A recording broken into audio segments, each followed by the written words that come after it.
பாண்டிச்சேரிக்கு விஜய் போறாரு டிசம்பர் 5 வரைக்கும் இப்போதைக்கும் சொல்லியிருக்காங்க. பட் இன்னும் கன்ஃபார்ம் ஆகல. ரெண்டாவது ஃபர்ஸ்ட் பிரைமரி வந்து அது வேற ஸ்டேட், வேற போலீஸ், வேற சீஃப் மினிஸ்டர், டோட்டலா எல்லாமே வேற. அப்போ பர்மிஷன் கொடுக்குறது வேற கவர்மெண்ட்.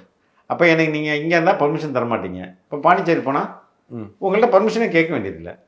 ரெண்டாவது ஆல்ரெடி பிளானில் இருந்தது தான், நவம்பர் 11 போக வேண்டியதுன்னு நினைக்கிறேன். அந்த டேட்டில் அவங்களால போக முடியல, அதனால இப்போ போகிறார். மூன்றாவது தன்னுடைய பிஜேபி எதிர்ப்பை அங்கேருந்து காட்டும்போது இன்னும் சரியாக இருக்கும். என்ன காரணம்? அங்கே அது என்ஆர் காங்கிரஸும் பிஜேபி தானே ரூல் பண்ணுது. அங்கே தானே போய் இப்போ இங்கே வந்து திமுகவை திட்டிகிட்டு இருக்கும்போது பிஜேபி ஸ்டேட்டில் போய் தான் பிஜேபி திட்ட முடியும். அப்போ தன்னோட பிஜேபி எதிர்ப்பை, மதவாத எதிர்ப்பை அங்கே வந்து காட்டலாம். காங்கிரஸுடைய ஒரு முக்கியமான ஸ்பேஸ் பாண்டிச்சேரின்றது. அப்போது அதில் தாவேக்காவுக்கு அங்கே திரள்கிற கூட்டம் காங்கிரஸுடைய கூட்டணிக்கு வந்து பேச்சுவார்த்தைக்கு ஒரு ஒரு முக்கிய ஒரு ஃபேக்டராக இருக்க முடியும்.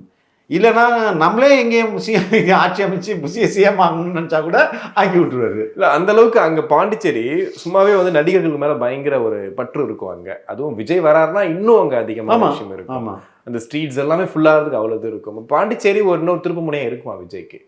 டெஃபினட்டாக இருக்கும்.